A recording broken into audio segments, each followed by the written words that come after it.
everyone, welcome back to my channel. If you're new here, I'm Abby. So today I'm going to be doing a bit of a different video to what I would normally post. I'm going to be doing a video about my brother Daniel and what it was like living with somebody who has autism, Asperger's.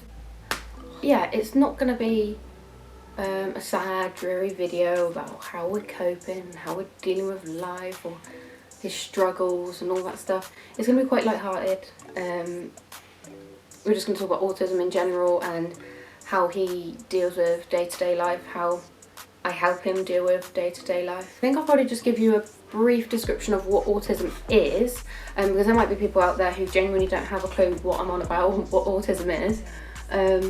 So autism, blah, blah, blah, blah. I was going to give you a description off my own back of what I think autism is, but because no two autistic people are the same, I thought I'd just read you the generic description on the National Autistic Society page, because obviously they can word it much better than I ever could. What is autism? Autism is a lifelong development disability that affects how a person communicates with and relates to other people and how they experience the world around them. So with that being said, brother Daniel, he's actually got Asperger's. Is it Asperger's? I forget I said that. Asperger's spectrum disorder, ASD. My perception of people with autism is, what's the word? Sensitivities and feelings are expanded. So things that we wouldn't necessarily get upset about or think about, they are thinking about it 100 miles per hour, go, and there's no stopping them. That small little thing that wouldn't even bother us would affect their whole day and sometimes last longer.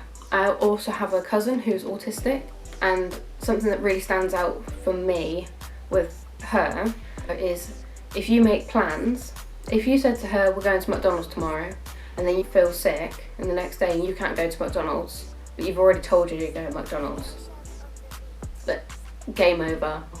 Her mum's now got to deal with an autistic attack. That's what I call it. So they're like little meltdowns, basically. That meltdown will last for ages, and that will completely turn her world upside down. Also, something else to mention, which I noticed for myself with Daniel and Emily, my cousin, is that their feelings are very all or nothing. So they will get really, really upset about things or really, really angry about things to the point that you can't control. I wouldn't say you can't control, it's very, very difficult to get them out of it.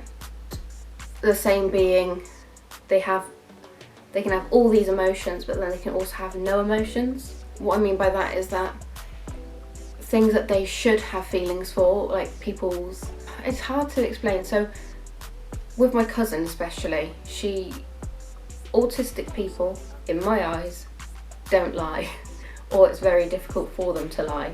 So if you ever want an honest opinion on an outfit, on what you look like, or a situation, they will tell you the truth. I've recently had dodgy tan, and my cousin will not think twice about telling me that I look ridiculous. She will stare at it constantly, and it bothers her.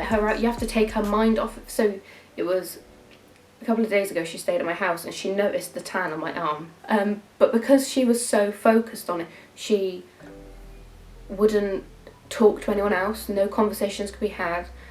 She wasn't focusing on anything else bar my dodgy tan.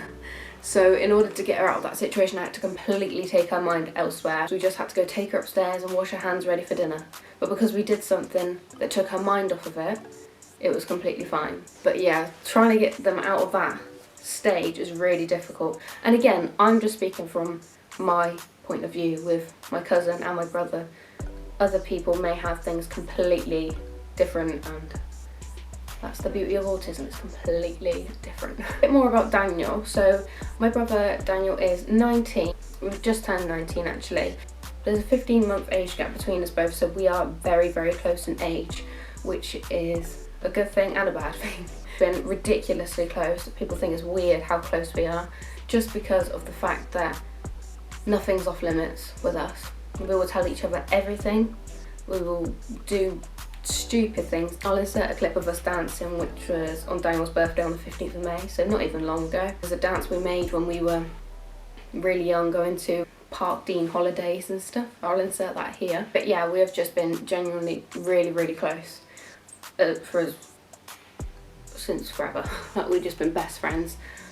Honestly, that's why I found things to be so difficult to understand, I guess. I think when I found out that Daniel was autistic, I found it quite hard to wrap my head around it, because that was just Daniel to me. I didn't know what this whole autism thing was. I didn't know what made him different to everyone else, because how I saw him, he was perfectly fine, how he is. And it was just his personality. So my mum said from when Daniel was 2 years old, she kind of knew that something was different from me and Daniel. Considering we were so close in age, we weren't progressing the same. My mum said he didn't talk to other children other than me. He didn't like certain clothes or foods, which looking back I completely agree with, and I never realised that. He wouldn't, it's funny looking back now, because I think it was winter on one day and he'd go outside in flip-flops and shorts. But he went for a stage of just wearing flip-flops. He didn't like the feeling of the shoes. He refused to wear school trousers for ages.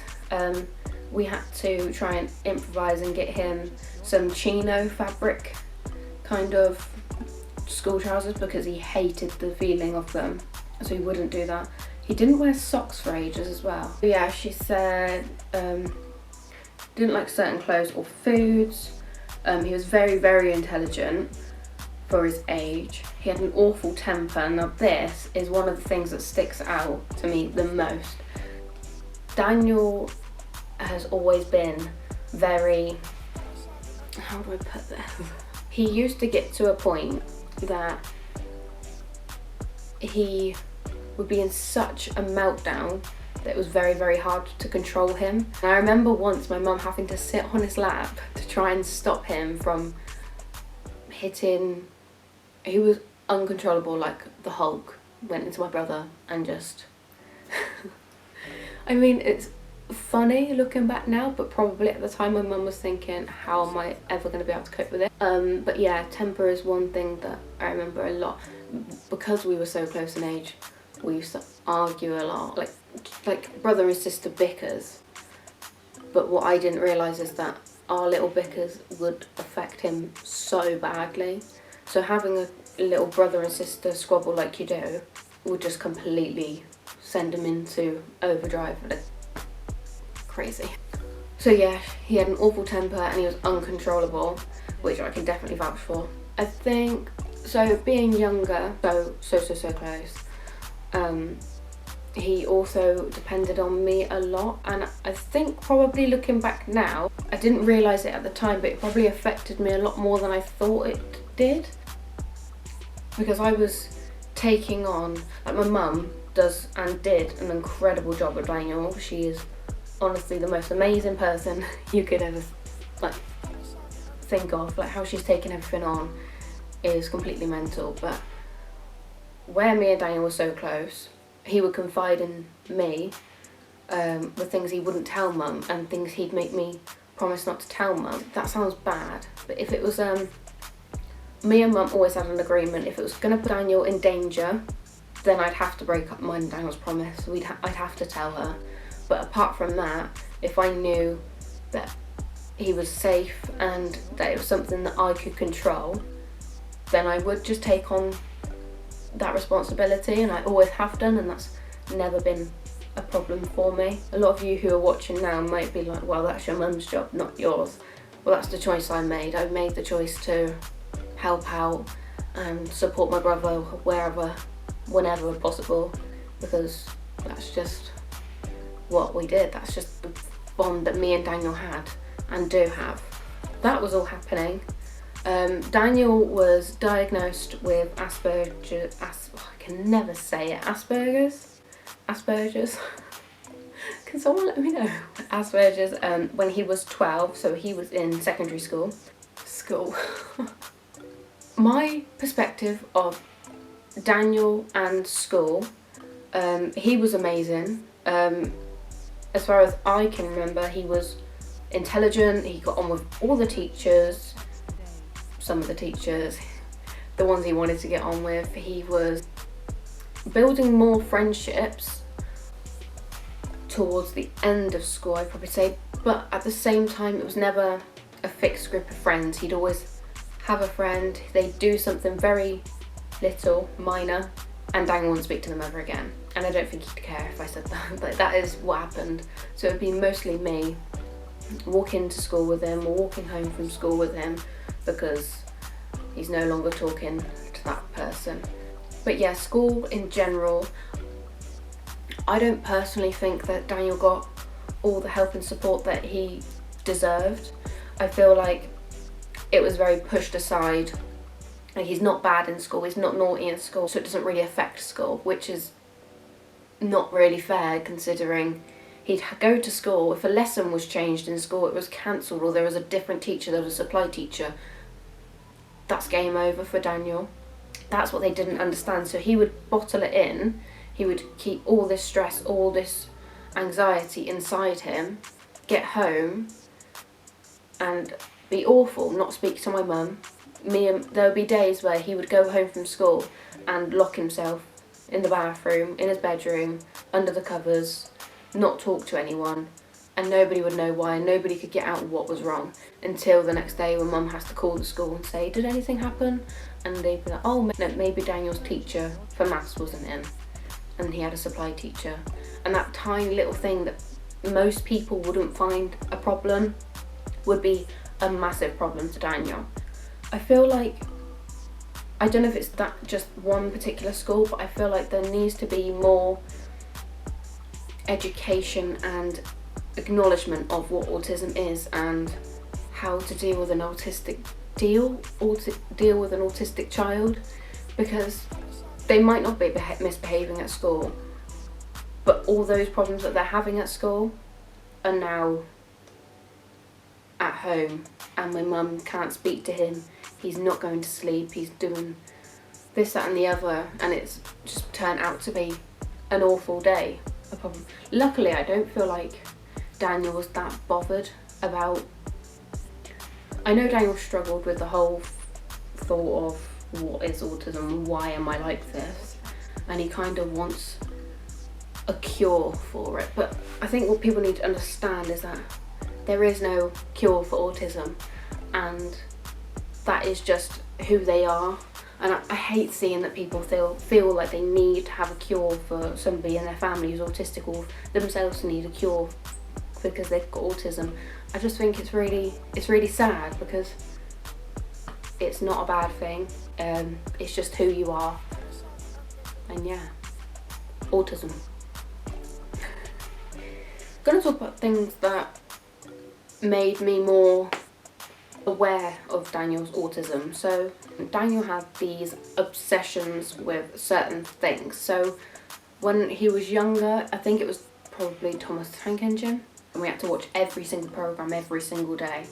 And then it became Scooby-Doo, and I can narrate all of the Scooby-Doos there was ever made, the TV shows, the films.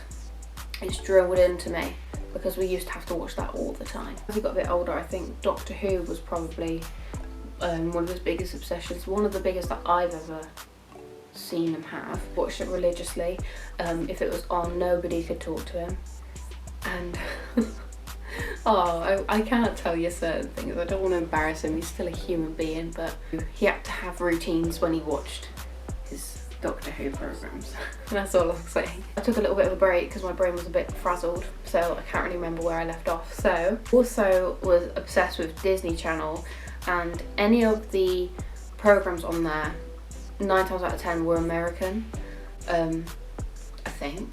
But so he would have, where he is so obsessed with things, he then started talking with an American accent, and he still does it now, and he doesn't realise he's doing it, but he will just talk American because he is so obsessed with watching it that he's now just picked up the accent.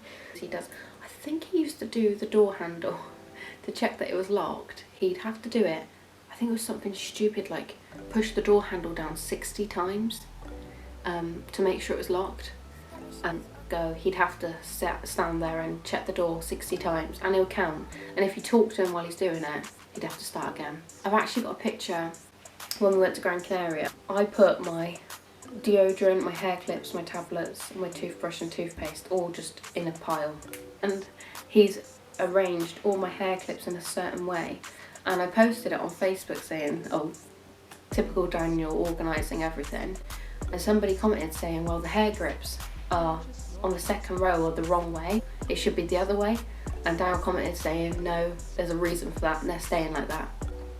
So in his head, he had a reason why he's flipped the other one. So other people that might be like, why wouldn't you just flip them all the other way around? But Daniel had a reason in his head, that's why he had to do it. I will just say also, so he was obviously diagnosed when he was 12, so I would have been 13. I think somebody came out to see me, because I think the school probably contacted them.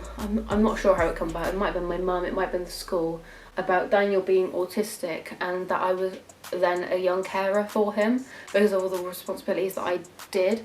One thing to bear in mind, that so if you do have a child that is autistic and they also have a sibling, they are a young carer because they do things without you realising that they actually take on quite a big responsibility. Be necessarily like me getting him dressed. I think people seem to think like carers that you're washing them and you're feeding them, you're dressing them.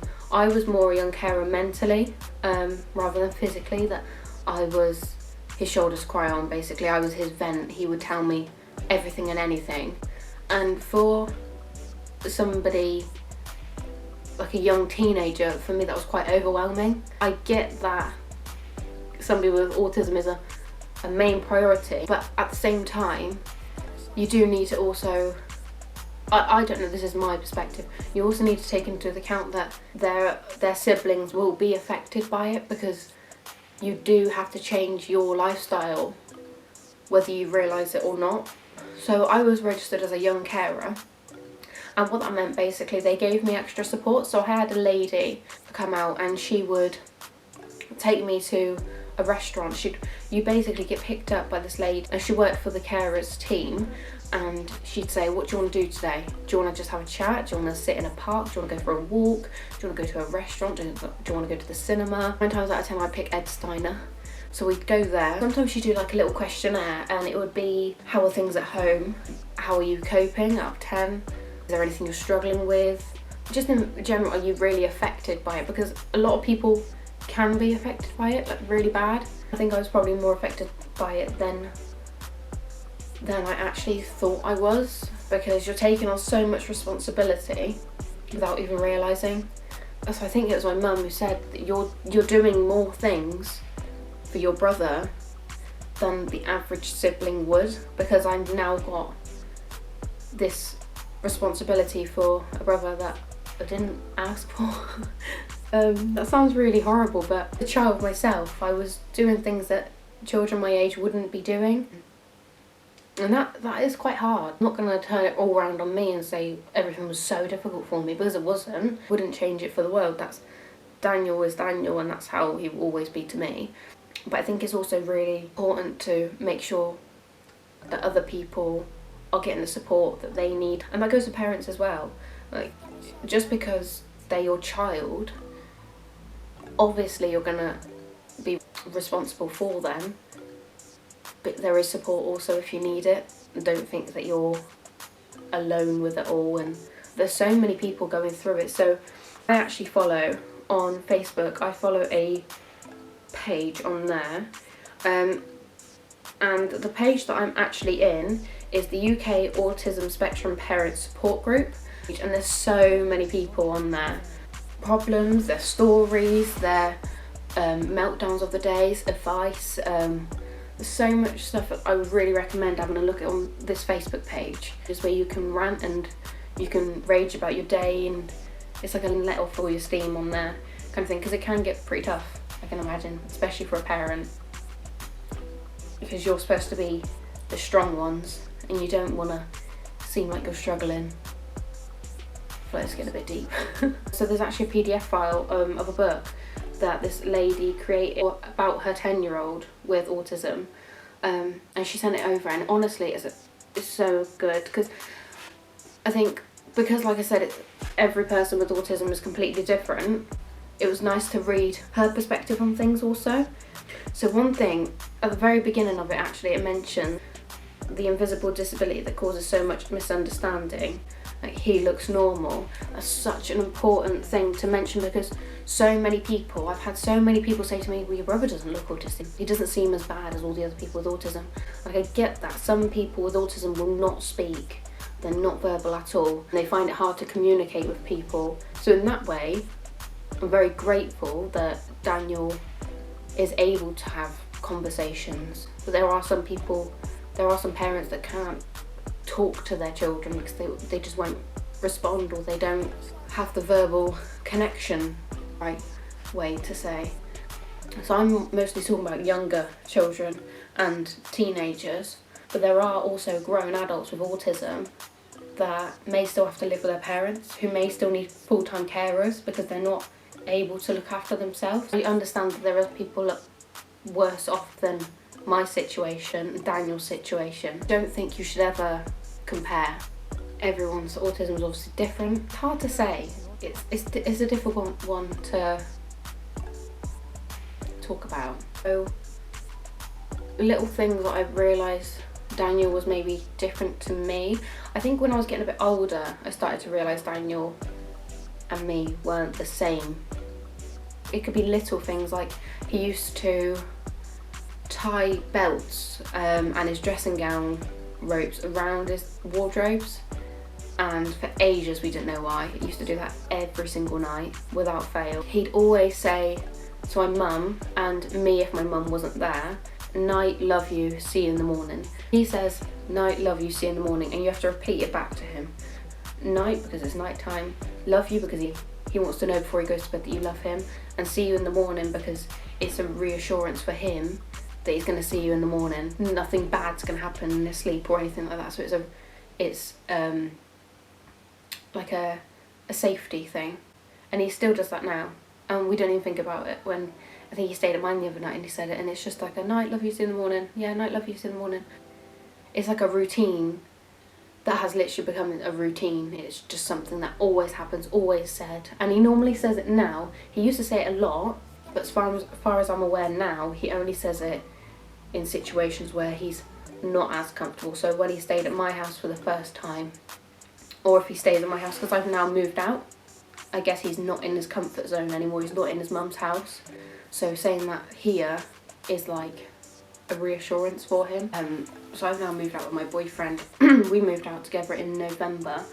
And for Daniel, I can imagine that was probably pretty difficult, because I've always been there as fallback. So if my mum's not there, I'm there. I think he probably struggled with that a lot, because obviously change and autism is not a good mix. But to be fair, he's coping with it quite well. We're still very, very close. Still have to go over if there's a problem, if there's been a big situation, which still happens. I'm not going to lie and say it's all going to get better, because that's who they are. That's how things happen. To call if something goes wrong and my mum feels like she maybe needs my support, because there are points where she can't. I don't want to sit here and slate my mum. It's not like I'm like degrading her or anything, but there are some things that she can't control with Daniel that I can, which I think she would agree with. There are some situations where Daniel will just calm down for me. There are situations where my mum will just have to calm him down. There isn't many other people that can do that. I don't think there is any other people that can do that.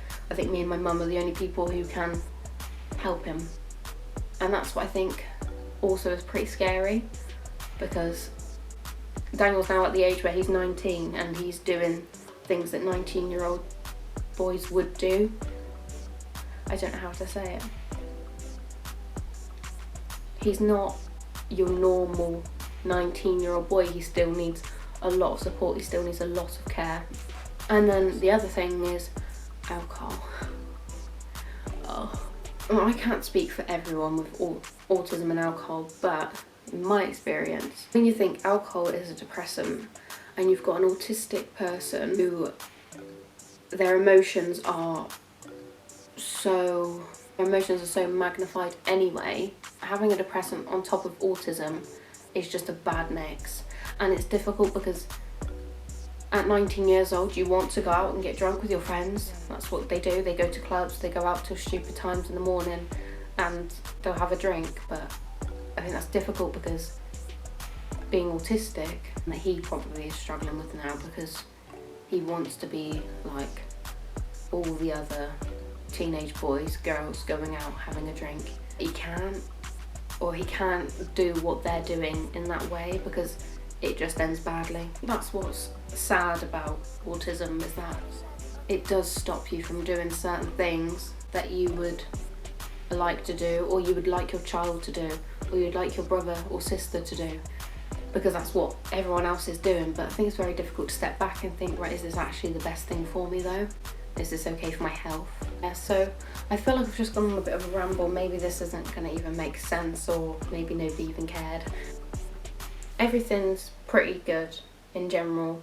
He's come a long way from where he used to be. He does have friends that he speaks to and that genuinely are really supportive and don't care that he's got autism. That's just Daniel. How I said, like, having autism doesn't change who you are. Yeah, Daniel is currently having interviews for university, which I'm sure is smashed because he's so intelligent. He's crazy, beyond anything that I could have ever done. A trained nurse, so he's currently working at the hospital, a full-time job there, which he enjoys. He gets on with so many people there. I hope I put this across in like a positive way. I don't want people to think that having autism or living with somebody with autism is awful. It's not, it's just who they are. Yeah, I think I'm going to finish this video off here because I think I've just rambled on for a little bit and it's probably not going to even make sense. I might do a part 2 so I can actually look at what I've done and write down any points that I've missed or I felt like I should have got across better. If you've got any questions, then please do leave them down below in the comments bar. I'll ask Dan if he wants to reply to some of them as well. If you have any questions about autism at all, then yeah, definitely let me know and I'll do another video based on your questions. If you like this video, give it a thumbs up, it really helps me a lot, and if you haven't already, please subscribe. It'll be over here. So yeah, thank you very much for watching and I'll see you later. Bye.